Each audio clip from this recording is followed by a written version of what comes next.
Welcome to Your Need to Know. I'm your host, Catherine Reed, and joining us tonight is Mary Campbell. She is the ambassador for Cake4Kids here in the Northern Virginia area.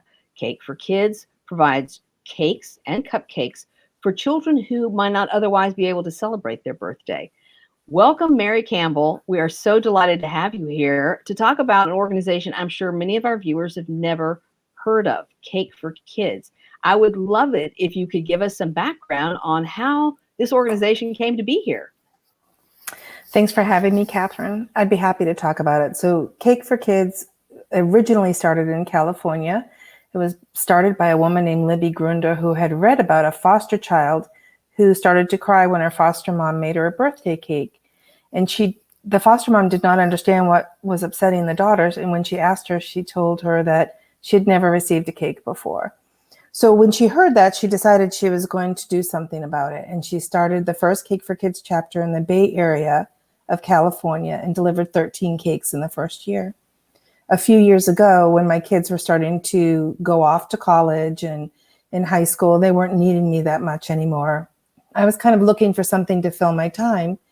And I read about this charity and I thought, this is something I want to do.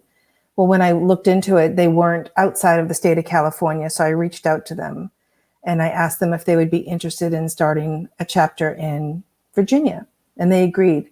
So it took about a year and a half to get everything worked out. And in Northern Virginia, we opened in May 2019 as the first chapter outside of the state of California.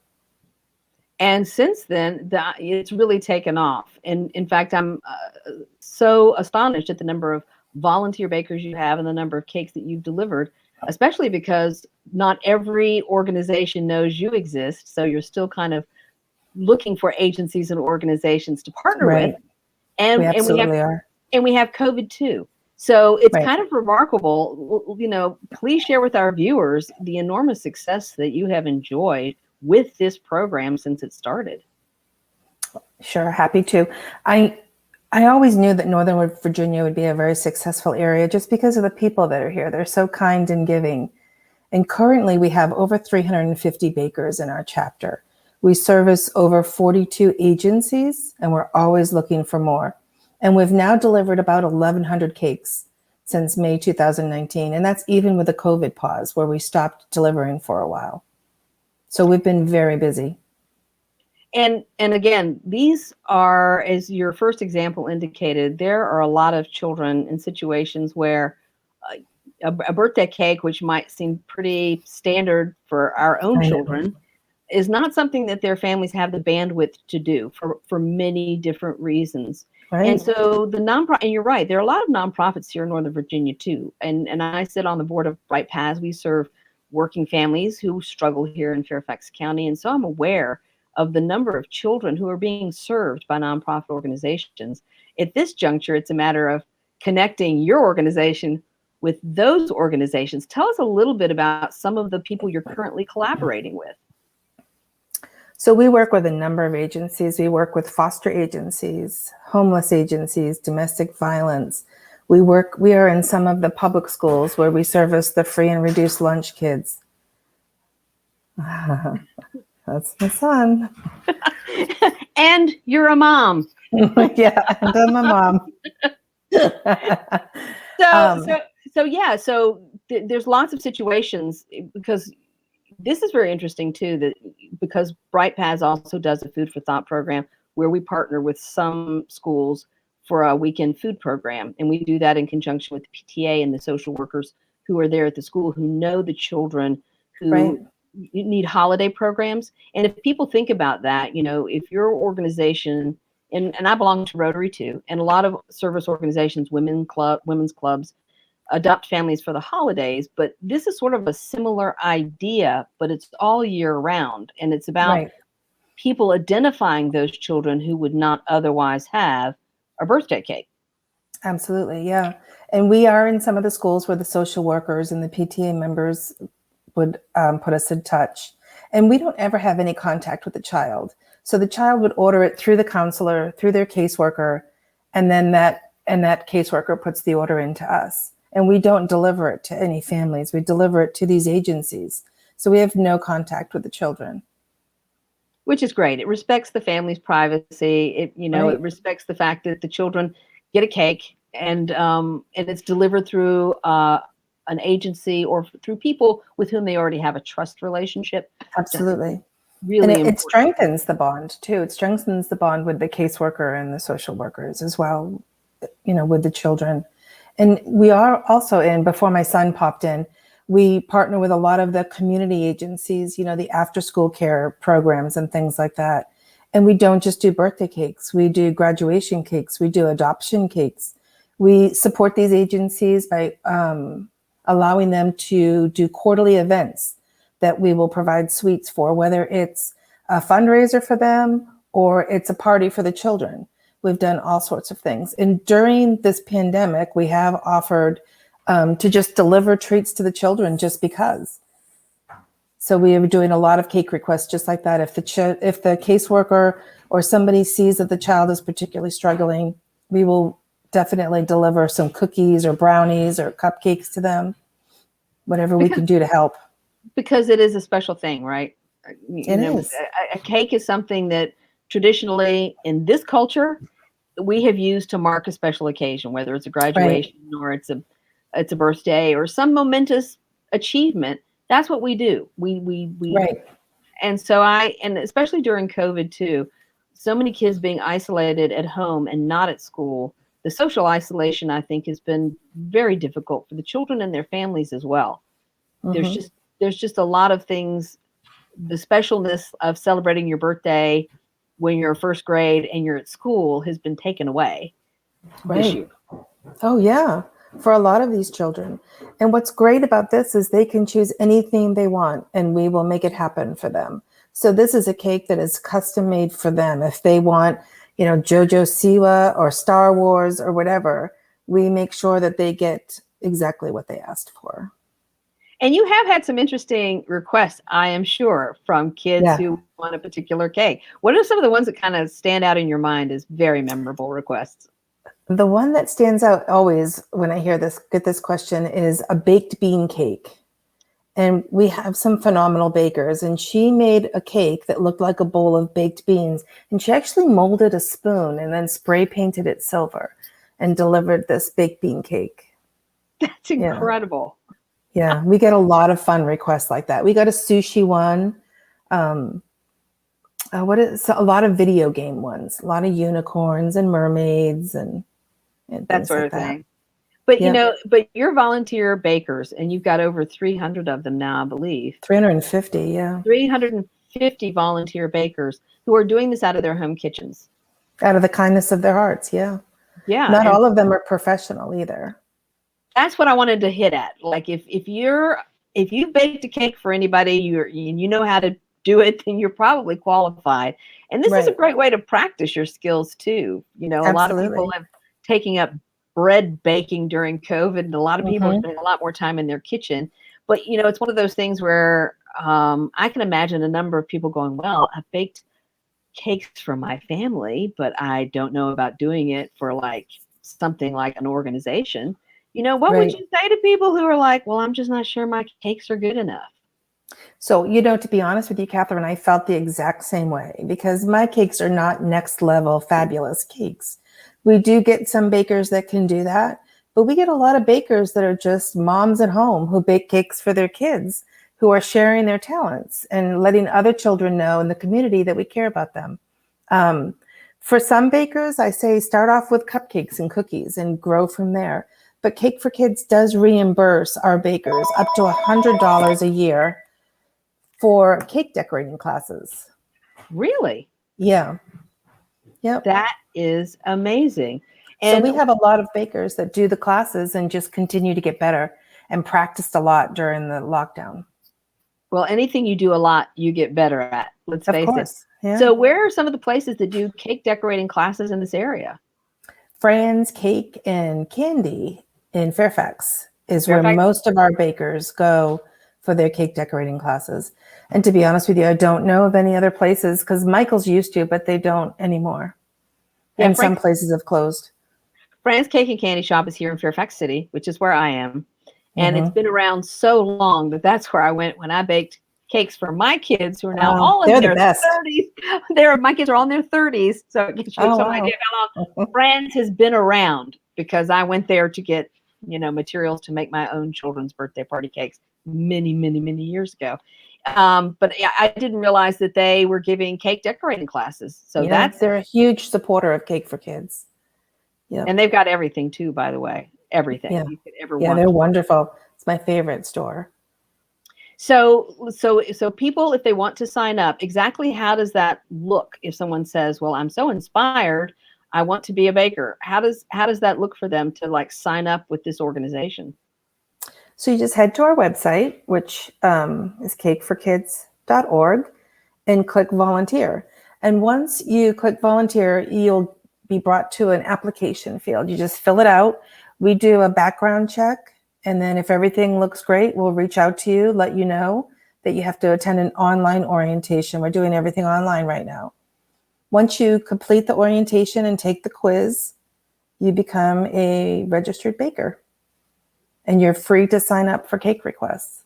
It's that simple. Right. And so how do the cake requests come to people?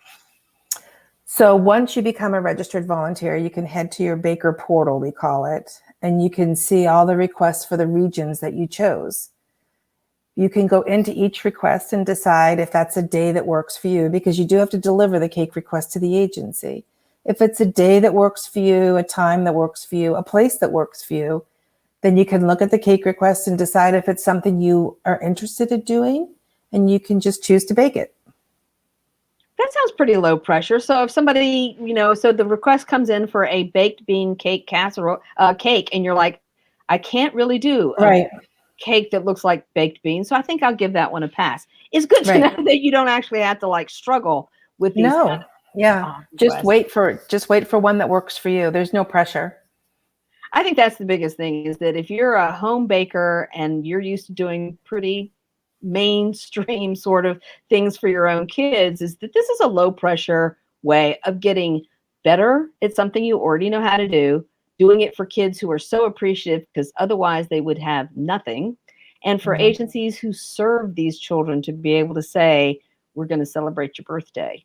Right. And the parents too, the parents of some of these children. It's huge. I can imagine that it is. When we come back from our break, we're going to be talking more with Mary Campbell of Cake4Kids. Our fellow Americans. Right now, the COVID-19 vaccines are available to millions of Americans. And soon, they will be available to everyone. The science is clear. These vaccines will protect you and those you love from this dangerous and deadly disease. They could save your life. So we urge you to get vaccinated when it's available to you. That's the first step to ending the pandemic and moving our country forward. It's up to you.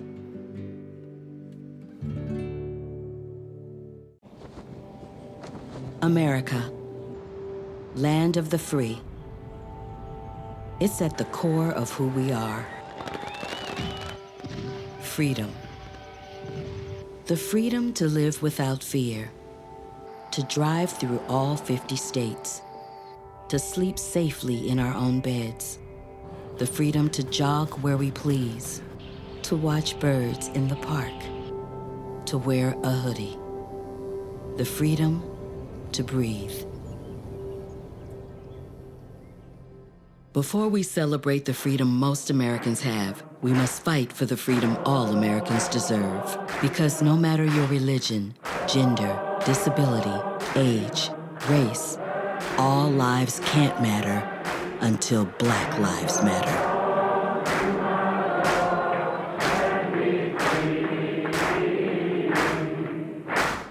Our fight against coronavirus isn't over. Let's wear face masks in public, stay 6 feet or more from others, follow state and local guidelines, and wash our hands frequently. Let's move forward together. Learn more at coronavirus.gov.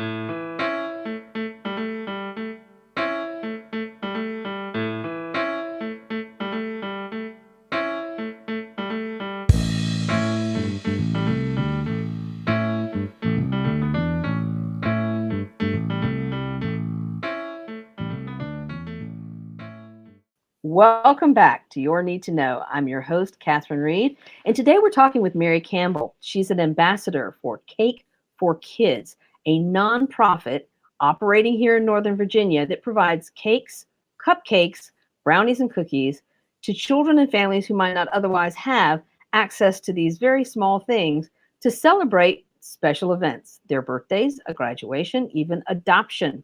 So thank you so much, Mary, for being here to let people know how they can be a part of delivering sweet treats to sweet kids who might not otherwise have access to them. Thanks for having me. So you were talking about that there's a portal. So this is actually a fairly sophisticated way of people being able to sign up, get a background check. They can look at the request coming through the portal. They can decide if it's something that they're capable and brave enough to do. They can accept the assignment knowing that there's a specific day that they have to deliver it to the agency. And I think it's really important that you pointed out that this is sort of a contactless delivery in that the bakers don't meet the families or the children. Right.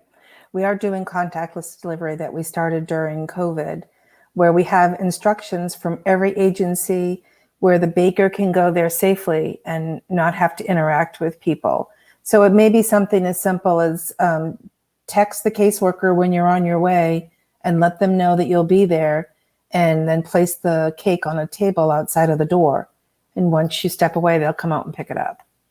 So there's a lot of those kinds of instructions. And that sounds pretty simple. Even if we weren't COVID era, I think one of the things that's come out of COVID is we're figuring out ways to do things that we just we never thought of. They're very efficient, actually, but we by being forced to do it because of the pandemic, we're discovering that there's just more efficient ways of doing what we used to do less efficiently. It sounds like being able to drop cakes off and contact people and know that when things will be expected makes it kind of a seamless effort.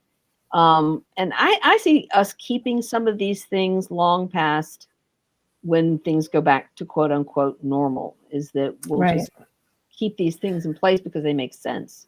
Well, to be honest, we did this before the pandemic. We just added the contactless part after the pandemic. We always email our bakers a couple of days before they're scheduled to deliver with what we call delivery instructions. And they need to print those out and take them with them. And those instructions will have the address and the name of the child and the name of the caseworker, excuse me, and the caseworker's phone number and our phone number in case there's any issues. And so I guess that's important too, because you want to get the spelling of the child's name correct. Yes. That is a very big deal. Yes, I can imagine that would be a very big deal. Like, how do you spell that name again? Because a child doesn't want their cake with some other spelling of their name on it. So let's talk a little bit. You've got a Facebook group that's got 232 members in it. It's a closed Facebook group. But how has that been helpful for your volunteer bakers to get to know each other, to be able to share information, call out for something that's needed? It seems to me that that's a wonderful platform for people in a group like this, an organization like this, to be able to work collaboratively, even if they don't see each other face to face. It's been fabulous, to be honest with you. It's a really strong, supportive group, and it's run by our social media guru, Lisa Tully. She does a great job. And this is a place for our bakers to go to ask questions, to share ideas. Everybody posts pictures of their cakes so that other people can see them. We also kind of lean on each other sometimes. If somebody can't deliver, they will post in the Facebook group and ask another baker to take for them. So it's a very active group. And do things like the boxes that they're delivered in, now, is that something that your organization provides to your bakers, or stickers or something? No. So all the bakers... We provide stickers. You provide the stickers, Yep. Okay, and they provide the boxes. Yeah. So that's, so and we ask that... Sorry, go ahead. Oh, I was just going to say, so when people may ask, like, what are your sort of overhead costs for an organization like this? There are overhead costs for things like the stickers and maintaining your online presence in the portal. And there are things, but most of your bakers are basically an in-kind donation is the ingredients and the box and their time. Right. Yes. I mean, we pay for insurance and licenses and obviously the decorating classes. But everything is donated from the baker from the kindness of their hearts. And that's so amazing. Each cake. Yeah, each cake. It is amazing. It is. And I hope the people who are watching realize that it's something almost all of us can do. Right. Yes. And so let's say among your 350 volunteer bakers, you probably have some people who bake a lot and maybe some people who bake occasionally. Right. I mean, it just depends on everybody's personal schedule. Some people have more time and some people can only bake occasionally. So there's no pressure, though. We don't ask people to bake. You just sign up when you can do it. And I think that's great, too. So when you sign up to be a baker and you have some time, you can bake. And on those stretches where you don't have time, it's kind of like there's 350 other people who can help take those requests and who are taking those requests. Right. Right. That's what makes it work. Have you ever run into a situation where like you didn't have a baker? Yes. Yeah. In the very beginning. Yeah. When we first opened up, I think we were open maybe a month. There was a cake request that came in for 2 cakes and it was the last day of school. So nobody took them. But when that happens, then I do them. Oh, Mary, you're a good person. This is what it means to be a leader. It's like, okay, well, I guess I'll bake those cakes myself. Right. But you fought really hard to establish this outside California. Yes, I did. Yes, very much so. It took about 1.5 years. That's commitment. Yeah. That's commitment. And we started with Fairfax County Department of Child and Family Services. They were our first agency to sign. And since then, you've got over 40. And so I know I mentioned to you before we started the show that Lorton Action posted a picture on their Twitter account. And that's something, if you want to see some of the cakes, hashtag Cake4Kids on Twitter will pull up some of these cakes that you've done through different agencies. That your Family Pass is another one, Second Story is another one. And these might be agencies that our viewers are already volunteering with. And I think it's important to ask yourself, who else are you volunteering with that may not be connected with Cake4Kids, who might be a likely partner, because you've got the capacity at this point. You've got the capacity with this many bakers, a lot of whom are at home a lot, to fill a lot of requests for cakes. Right. And that's what I want to make sure we reach. I want to make sure we reach agencies that we aren't partnered with, that we can be. And this is something I put out to my bakers all the time. If you know of an agency, then please let me know and I will reach out to them. I also want to reach out to the people who are affiliated with agencies. If you're somebody who's affiliated with an agency, you can certainly go to your caseworker and order a cake for your child. And that's what I want to make sure that everybody knows. We are out there to support you. Absolutely. And again, it's not a small thing to have a birthday that is not where there's not a cake or cupcakes. I mean, it's a big deal for a child because children are aware that they have childhood friends. They have friends who have what we would call like a regular birthday. And so I think it's particularly painful for children. And to your point, it's very hard on their parents not to be able to provide something as simple as a cake. Yep. Right. And everybody just wants to be, especially children, they just want to be normal, feel normal like the other kids. And that's some of the things that we're doing for them. Well, I like the idea too, that you're open to this idea with some of this idea that you're, in addition to your cakes, that you're adoptions. So how do you get a cake request for an adoption or a graduation? I mean, I'm thinking people are thinking, well, birthdays. Yeah, I get that. But maybe people aren't thinking that there might be some momentous achievement a child has that should be marked with something special, like cupcakes or a cake. So what kind of requests have you had other than like graduation and adoption? I mean, that's mainly it. Graduation is one of my favorites. No, I'm sorry. Adoption is my favorite. And then graduation. And there's just something special about doing an adoption cake. Absolutely. But we are getting a lot of requests right now just because these kids need a little pick me up. Absolutely. And I think maybe there'll be requests for, I don't know, when schools reopen. It's like, hello, let's have a party because the kids are going back to school. You know, for all the students may not have relished going to school before COVID, I think they're going to go back with a different appreciation for For sure. To be able to go to school, like to be with their friends, to be outside on a playground. Yeah, they probably never thought they would miss school. But they are. But they are missing school. And I know the teachers are missing them too, and the guidance counselors. And that's the other thing I mentioned, you know, Bright Paths does the Food for Thought program in collaboration with schools, because we would send food home on the weekends for students who rely on school lunches and school breakfasts to have adequate food over the weekend. And so with schools being shut down, that's something that has really impacted many families not being able to have the school and organizations provide for their kids through the school. Right. We add to those too. We are adding our treats to some of those at-home deliveries. And we are individually wrapping cookies and bars and brownies so that the caseworkers can put it in these food deliveries. That is fantastic, because there's a lot of organizations doing food deliveries like She Believes in Me, who never started out to do that before COVID. It was a different kind of program for elementary school girls. But now all of a sudden, you know, basic needs, making sure these kids and their families have enough to eat, is taking center stage. Yeah, so, absolutely. So I'm just going to encourage everybody who is watching the show to be brave, to realize that their baking skills are enough. You're enough out there.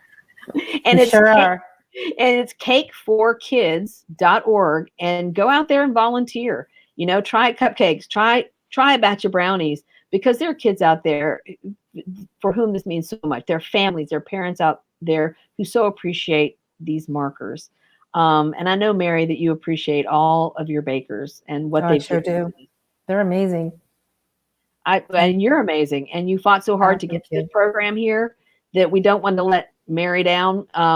So I know you've got cake pans out there. Get your flour and your sugar out, you know, get your piping skills out there, because Cake for Kids is what you need to know about. Thanks so much, Mary. Thank you, Catherine.